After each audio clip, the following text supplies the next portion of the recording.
So as you all remember, I recognize many of you in this room that did come out on the scene that fateful day on February 20th. On the morning of February 20th, 2025, deputies with the Carroll County Sheriff's Office responded to a tragic scene at 1531 Carrollton Tyus Road. They discovered the bodies of James Brock, 45, and Kristen Brock, 41, both deceased from apparent gunshot wounds. From the very moment the 911 call was received, a relentless investigation began, one that would span months, consume thousands of man-hours, and require the full weight of the local and federal law enforcement agency partnerships. Today, we can confirm that an arrest has been made in the case. Kristen Brock's 17-year-old daughter, Sarah Grace Patrick, has been taken into custody and charged with 2 counts of murder and 2 counts of aggravated assault in connection with the deaths of her mother and her stepfather. While the case has not remained in the public spotlight in recent months, the investigation has never gone silent. Led by investigator TJ Repetto, our team has pursued every lead, sifted through mountains of physical and digital evidence, conducted countless interviews, and collaborated with agencies such as the FBI, the GBI Crime Lab, and private forensic laboratories.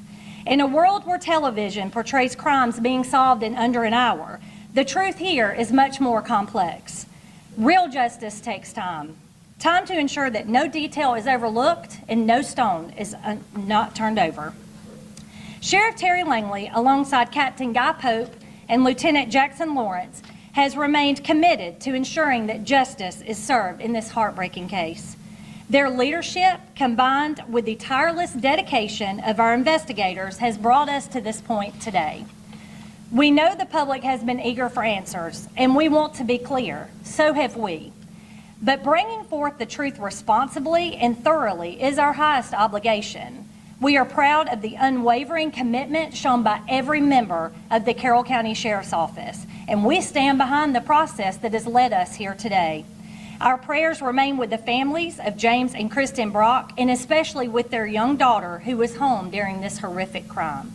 We also want to extend our heartfelt thanks to the community that has rallied for justice and has never given up hope.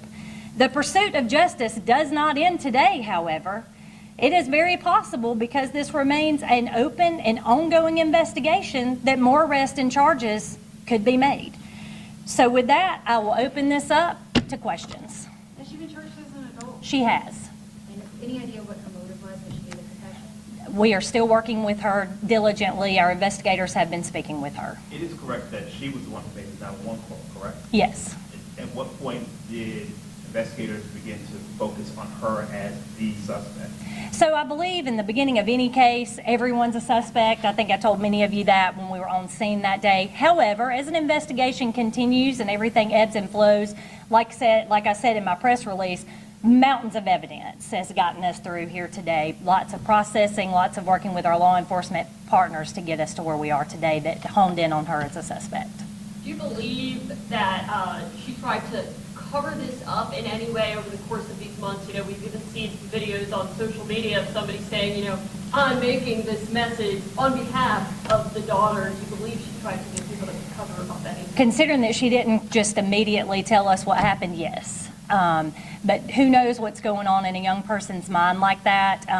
But she has been arrested and charged now, and we feel confident that she is responsible for their murders. But like I said, it is an open, ongoing investigation. It's very possible others are involved as well. What was the key break in the case? Just evidence, being able to go through evidence, being able to use private laboratories, being able to use GBI Crime Lab. You know, when you're processing stuff, like I said, it doesn't come back in an hour. So we've been filtering through, and there's still evidence left to process. You noted the visual evidence.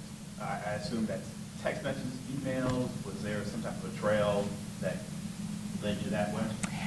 There's always a lot of evidence. I won't go into exactly what it is because it is an open, ongoing investigation, but we have mountains of evidence. What about the social media and TikTok, that type of stuff? Any of that going to be used? That will be up to the prosecuting attorney, and they'll work diligently with our investigators to make the case go forward towards trial or whatever they decide to do. Was that the younger daughter, the youngest child that found them? I believe that, and you speak to this, Kim, the smallest daughter found them that morning, correct? And then she came and told Sarah, and then Sarah made the 911 call. Where was Sarah? Sarah was in the home. No, I mean, in the interim. Where was she staying? Who was she living with? She's 17. She's kind of been out on her own. Was she out on her own at the time? No, she lived at home with her mother and stepfather at that time. But since then, she's lived with different family members and kind of moved all over the place. Did she turn herself in? Yes, she did turn herself in this morning. Do you believe that any of the other family members knew about this? Hard to tell. I can say this, that everybody that we have talked to through the course of the investigation that are family members have been nothing but cooperative. Anything else? Did you do anything after the murder during the investigation that you had some use in your Like I said, we're still kind of putting all the pieces of the puzzle together, but I can tell you what led us here today, and that's the evidence that Sarah killed her parents. Did she say why she turned herself in? She turned herself in because we notified her she had warrants for her arrest. Did you have any previous charges, any previous calls to that house regarding? Not that I'm aware of, not regarding her, not that I'm aware of. Did she seem remorseful? I have not been personally with her or interviewed her, so I could not answer that question. I know it's a shock to her family as well. Did you get any kind of, were they shocked? What surprised them? Like I said, her family's been very cooperative. I can't imagine as a parent her father brought her up here this morning, she turned herself in. I can't imagine what he's going through, so my heart goes out to him as well. You talked about the family. I know they've been trying their best to keep this in the forefront. Yes. I know you guys are working behind the scenes. Yes. I guess it takes, especially for a case this big, it takes a lot of time to make sure the I's are dotted and the T's are crossed. And you Yes. speak to that because they've been seeming like on social media that they were frustrated, but it takes a lot to make Yeah, and we understand. I mean, if you don't work in the law enforcement field, like I said, CSI's kind of tainted us where, hey, something happens, it's done in an hour. This is not the case. I mean, and not only that, don't you want the right person arrested? So that's why it takes so long. These diligent investigators took their time. We've got the person that we believe orchestrated this and committed this horrific crime, and that was played through the part of evidence, and that's not something that's processed overnight. Do you know where the weapon was obtained from? I can't speak to that right now. Still younger child, investigation. Say that the again? younger child, how old is she? She is 6 years old now. Do you have custody of her? She's staying with family. Can you speak to like just how heinous this is? Oh, it's absolutely a shock to our community. Carroll County is a great community. We very rarely have stranger-on-stranger crime here, so I would like to say that we're not a dangerous community. I know that the Tice community that this happened in, those neighbors were really up in arms, as they should have been. Like I said, this has been a process to get us to where we're at today, but we don't know what goes through the mind of a child who wants to harm their parents. So that I can't answer right now, but it is a very horrific and sad case. Was there any evidence of any type of, I don't want to say abuse, but challenges in the home?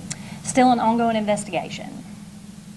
And for anybody, who worked on this case, I don't know if there's ever been any other case like this in any of your careers, or if this is one of a few, but just when the facts, as you say, lead you to this conclusion, is it difficult, or what is that like just as a human, kind of when you follow the facts?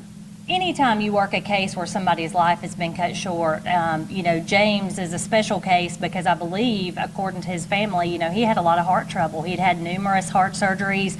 I believe he may have been waiting on a heart transplant at some point. And to have his life cut short when he was given so many opportunities to live, to me, that's a big takeaway from this story, and that a mother and a stepfather will never be able to raise their children and the little girl that was in the home. To me, she's probably the saddest victim in all of this. You did mention she didn't turn herself in. You said she was turned in with her father. Yes. Correct? Yes. Mhm. All right. I'll be around after if you have any additional questions. I will send you, if you will give me a business card, I'll be happy to provide you with my press release and the mugshot. Just let me know if there's anything additional after this that you may need. Okay, thank you for your time. I appreciate you coming out.